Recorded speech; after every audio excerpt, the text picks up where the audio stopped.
6 అడుగులు నా ఆంటీ 4 అడుగులు నా అబ్బాయితో ప్రేమలో పడింది. ప్రేమ వరకు బానే ఉంది గానీ అసలు ప్రాబ్లం ఎక్కడే మొదలైంది.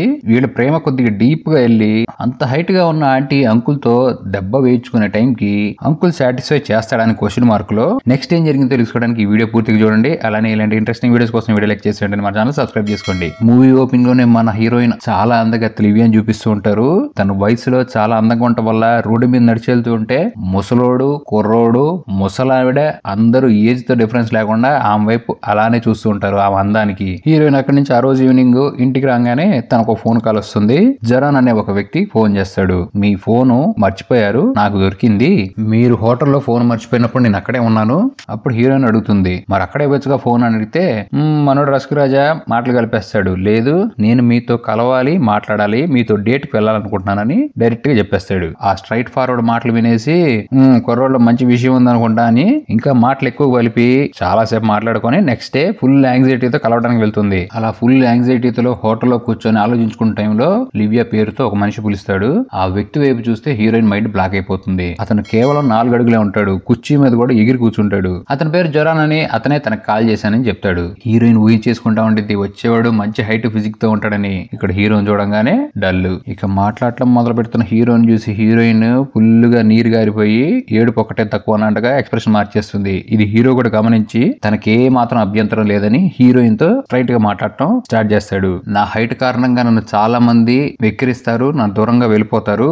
అందుకే నేను బాగా ఆలోచించి నేను ఫోన్ లో నేను కలవాలని, నీతో డేట్ కి రావాలనే ఈ ప్లాన్ వేసి నేను కలిశానని చెప్తాడు. అయితే హీరోయిన్ చాలా నర్వస్ ఫీల్ అవుతూ ఉంటుంది. ఇంకా హీరో తన ఒక ఆర్కిటెక్ట్ అని, హీరోయిన్ ఏమో లా చేస్తుంది, తనకు ఒక ఆఫీస్ ఉందని చెప్తుంది. ఇక హీరో నేను నిన్ను ఏరోప్లేన్ లో తిప్పుదాం అనుకుంటున్నాను, నాతో వస్తావా అంటే హీరోయిన్ ఏం మాట్లాడదు. ఉండు ఒక్క నిమిషం అని హీరో తన ఫ్రెండ్ కి ఫోన్ చేస్తాడు. అంతే, ఏరోప్లేన్ ఎక్కించి హీరోయిన్ చేత స్కై డైవింగ్ చేయాలనుకుంటున్నాడు. హీరో మాటలు నమ్మింది, ఏరోప్లేన్ ఎక్కింది, వీడు బాగా బలిసిన అనుకుంది. కానీ స్కై డైవింగ్ అనే టైం కి గుండె గొంతులోకి వచ్చేసింది. అయినా సరే హీరో ధైర్యం చెప్పి చాలా ఎత్తు నుంచి థ్రిల్ తో పారాషూట్ సాయంతో కింద దిగుతారు. ఇక ఇది చూసిన పాప ఫుల్ యాంగ్జైటీ హ్యాపీ ఫీల్ అయిపోయి హీరో ఎంత హైట్ ఉన్నా సరే తనకి ప్రాబ్లం లేదని, నీతో గడపడం నాకు చాలా నచ్చింది, మళ్ళీ కలుస్తాను నేనని ఫోన్ నెంబర్ తీసుకుని వెళ్ళిపోతుంది. ఇంకా అక్కడి నుంచి హీరో ఇంటికి వస్తాడు. హీరోకి 10 ఏళ్ల క్రితమే తన వైఫ్ తో డైవర్స్ అయిపోయింది. హీరో తన కొడుకే ఇంట్లో ఉంటారు. హీరో బాగా రిచ్ కదా, అంతేకాదు చాలా గొప్ప మనసు ఉన్న వ్యక్తి.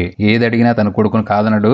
ఈ యాటిట్యూడ్ హీరోయిన్ కి తొందరగానే అర్థమైపోతుంది. ఇక తను ఎక్కడున్నా సరే హీరో గురించి ఆలోచించుకుంటూ ముసిముసి నవ్వులు నవ్వుకుంటూ ఉంటుంది. అయితే ఇక్కడ హీరోయిన్ లైఫ్ స్టోరీకి వచ్చేసరికి 3 ఏళ్ల క్రితం తన హస్బెండ్ తో డైవర్స్ అయిపోయి ఉంటుంది. తన లాయర్ అయినా సరే, తన హస్బెండ్ డైవర్స్ అయినా సరే తన హస్బెండ్ తోనే పనిచేస్తుంది. ఎందుకంటే వీళ్ళిద్దరూ బిజినెస్ పార్ట్నర్స్ కావడం వల్ల అలా చేయాల్సి వస్తుంది. తన హస్బెండ్ పేరు బురాన్. వాడు పని చేయడు, హీరోయిన్ తో సంసారం సరిగ్గా చేయడు. హీరోయిన్ ని కాల్చుకు తింటాం అంటే వాడికి బాగా ఇంట్రెస్ట్. ఇక అలా విసిగిస్తూ ఉండడంతో హీరోయిన్ కి మళ్ళీ బోర్ కొట్టి హీరోయిన్ కలవాలని హీరో ఫోన్ చేస్తుంది. అలా ఫోన్ చేయడం ఆలస్యం. హీరోయిన్ ని హీరో ఒక ప్లేస్ కి తీసుకెళ్తాడు. అదేదో ఒక పాత డెన్ లాగా ఉంటుంది. కానీ హీరో అక్కడికి వెళ్ళి తలుపు పైకి ఎక్కి డోర్ తీ అనడంతో లోపలికి వెళ్తారు. ఆ లోపల ఒక రెస్టారెంట్ నడుపుతూ ఉంటారు. అక్కడ ఉన్న వాళ్ళు చాలా మందికి హీరో హెల్ప్ చేశాడు. అంతేకాదు తను ఎంత మంచివాడో ఎంత గొప్పవాడో కూడా అక్కడ ఉన్న వాళ్ళందరికీ తెలుసు. ఇదంతా చూసిన హీరోయిన్ కి హీరో మీద చాలా మంచి ఇంప్రెషన్ వచ్చేసింది. ఎంత చిన్నవాడో కాదు, మనసు ఎంత పెద్దదో పాయింట్ అని ఆలోచించి మనోడితో ప్రేమలో పడిపోతుంది. అంతే, తన ప్రేమని చెప్పడానికి ఒక కిస్ తో హీరో క్లారిఫికేషన్ చేస్తుంది. అంటే హీరోయిన్ ఆఫీస్ లో కూర్చొని ఆ స్వీట్ మెమరీస్ ని తలుచుకుంటూ ఆనందపడుతూ ఉంటే మొహం మొగ్గల్లే పెట్టుకుని తన హస్బెండ్ తన వైపే చూస్తూ ఉంటాడు. వీడికి డౌట్ వచ్చేస్తుంది తన పెళ్ళం ఎవరితో రిలేషన్ లో ఉందని. అయితే ఏంటి మ్యాటర్ అని అడిగితే హీరోయిన్ ఏమీ లేదంటుంది. ఇట్లా కాదని హీరోయిన్ అసిస్టెంట్ అడిగితే ఈ మధ్య నీ వైఫ్ బ్రౌన్ అనే ఒక వ్యక్తితో కలిసి తిరుగుతుందని చెప్తుంది.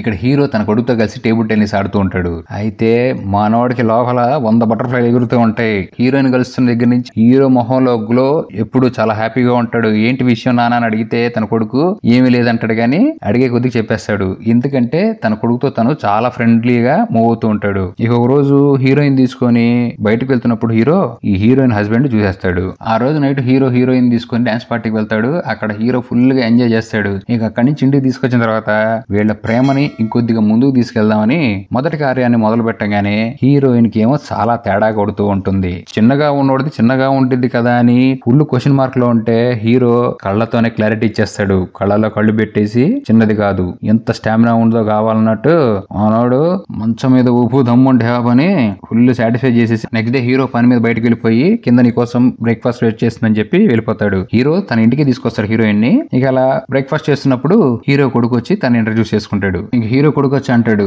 ఆ ఫాదర్ తో కలిసిన లేడీ ఇన్ని రోజులు తనతో డేట్ చేసిందంటే నాకే చాలా ఆశ్చర్యంగా ఉందని హీరోయిన్ తో చెప్తూ ఉంటాడు. హీరోయిన్ అసిస్టెంట్ హీరోయిన్ చెప్పేస్తుంది, నీకు హీరోకు జరుగుతున్న విషయం గురించి మీ ఆయనకి తెలుసు అంటే ఎందుకు చెప్పావు నువ్వు అని బాధపడుతూ, ఇక తన హస్బెండ్ అలా హైట్ తక్కువ ఉన్న వ్యక్తితో లవ్ లో పడ్డామని నన్ను చాలా వేధిస్తాడు అన్నట్టుగానే జరుగుతూ ఉంటుంది. హీరోయిన్ ని తన హస్బెండ్ అలా విసుగుస్తూనే ఉంటాడు. అంతేకాదు హీరోయిన్ కూడా రోడ్డు మీద చాలా మంది నువ్వు హైట్ తక్కువ అని చాలా రకాలుగా తను ఎగతాళి చేసి మాట్లాడుతూ ఉంటారు. కానీ హీరో ఇవేమీ పట్టించుకోడు. వాళ్ళందరూ పెద్ద ఫాల్తు ఎదవలని, తన పనేదో తను చేసుకుంటే జీవితంలో చాలా హ్యాపీగా ఉంటాడని, అంతేకాదు తన కొడుకును కూడా చాలా జాగ్రత్తగా చూసుకుంటాడు. ఈ మాటలన్నీ నువ్వు కూడా పట్టించుకోమాకరా, మనం చేయాల్సిన పని ఏదో చేసుకుని వెళ్ళిపోవాలని చెప్తాడు. ఆ రోజు నైట్ హీరోయిన్ హీరో కొడుకు డిన్నర్ చేస్తున్నప్పుడు కూడా ఇదే చెప్తాడు. హీరో కొడుకు తన ఫాదర్ ఇలా అనుకుంటున్నాడని. అయితే హీరోయిన్ కి హీరో మీద లవ్ ఉన్నా తన హైట్ కారణంగా సొసైటీకి ఎవరికి చెప్పుకోవడానికి ఇష్టపడదు. నెక్స్ట్ డే హీరోయిన్ తన మదర్ ఫాదర్ కూడా పిలిపిస్తుంది హీరోతో తన లవ్ లో ఉన్నాడని సంగతి చెప్పడానికి.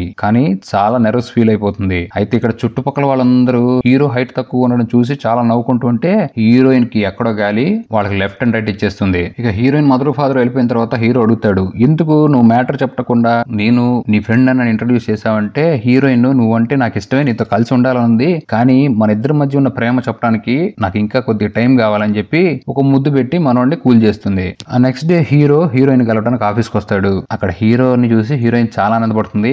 అయితే ఇక్కడ ఈడున్నాడు కదా హీరోయిన్ మొగుడు, ఆడు హీరోని చూసి వెక్కిరించడమే కాకుండా హీరో వెళ్ళిపోయిన తర్వాత హీరోయిన్ కూడా టార్చర్ చేయడం స్టార్ట్ చేస్తాడు. సరే ఇదంతా అయిపోయింది, ఇంక ఎలాగైనా డేర్ చేసి విషయం చెప్పాలని హీరోయిన్ ఒక రోజు వాళ్ళ అమ్మకి హీరో గురించి విషయం చెప్పేస్తుంది. కానీ హీరోయిన్ మాత్రం చాలా కంగారు పడుతుంది. ఇల్లు ఇలాంటి డెసిషన్ తీసుకున్నావు ఏంటమ్మా అని. నెక్స్ట్ డే హీరో తన ఇంట్లో ఒక పార్టీ ఇస్తాడు. ఆ పార్టీలో ఫుల్ పని ఉన్నా ఆ ఇంట్లో మంచి పని చేయదు. ఇక పని అంతా హీరో చేసుకుంటూ ఉంటే హీరోయిన్ హస్బెండ్ అక్కడికి వస్తాడు. హీరోయిన్ ని విసిగించకుండా ఉండటానికి, వాడికి క్లారిటీ ఇవ్వటానికి కావాలనే హీరోయిన్ హస్బెండ్ ని ఈ పార్టీకి పిలిచాడు. ఇక్కడ హీరోయిన్ కూడా చాలా హ్యాపీగా ఉంటుంది. హీరోయిన్ వాళ్ళ అమ్మేమో చాలా భయపడుతూ ఎలాగైనా సరే హీరోయిన్ ని విడదీసేయాలని తన హస్బెండ్ తో మాట్లాడుతున్నప్పుడు ఈ కోపం వచ్చేస్తుంది. హీరో చిన్నగా లేడు, నీ బుద్ధి చిన్నగా ఉంది, మన కూతురు అల్లుని చేసుకుని ఏమన్నా సుఖపడిందా, ఆనందపడిందా, వాడు ఎప్పుడు టార్చర్ పెట్టినట్టే ఉన్నాడు, హీరోయిన్ హీరోతో చాలా ఆనందంగా ఉంది, అది ఆలోచించడం ఏంటని తిట్టి వెళ్ళిపోతాడు. ఇక ఇక్కడ హీరోయిన్ హస్బెండ్ కూడా హీరోయిన్ ని తెగ టార్చర్ చేయడం స్టార్ట్ చేస్తాడు. ఇక హీరోయిన్ మైండ్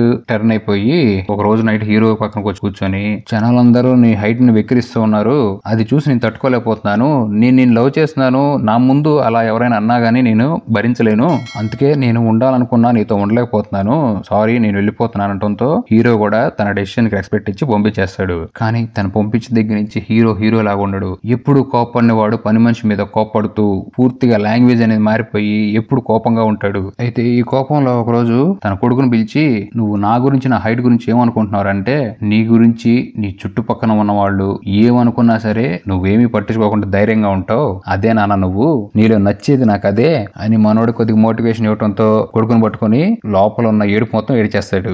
ఇక్కడ హీరోయిన్ కూడా ఫుల్ డిసప్పాయింట్ లో ఉంటుంది. చాలా బాధపడుతూ హీరో దగ్గరికి వెళ్దామన్నా కూడా వెళ్ళలేక అలానే ఏడుస్తూ తన పిఎన్ సలహా అడుగుతుంటే అప్పుడే తన మదర్ వస్తుంది. వెళ్ళమ్మా, హీరో దగ్గరికి వెళ్ళిపో, అలాంటి మంచివాడు నీకు అసలు జీవితంలో దొరకడు, ఆలస్యం చేయకుండా వెళ్ళిపో అంటంతో హీరోయిన్ కి హీరో ఇచ్చిన ఎక్స్పీరియన్స్ ఫుల్ గా ఉపయోగపడిపోయి మళ్ళీ ఏరోప్లేన్ లో స్కై డైవ్ చేసుకుంటూ హీరో ఉన్న కన్స్ట్రక్షన్ సైట్ మీదకి వెళ్లి దూకి మోకాళ్ళ మీద కూర్చొని, నన్ను క్షమించి, నేను నీదే కాదు, చిన్నగా ఉన్నావు అనుకునే వాళ్ళ దగ్గర నుంచి దూరంగా ఉండాలి, ప్లీజ్ నన్ను క్షమించు అనడంతో ఇద్దరు ఒక కిస్ పెట్టుకోవడంతో లవ్ మళ్ళీ చీరించి మూవీ ఎండ్ అయిపోతుంది.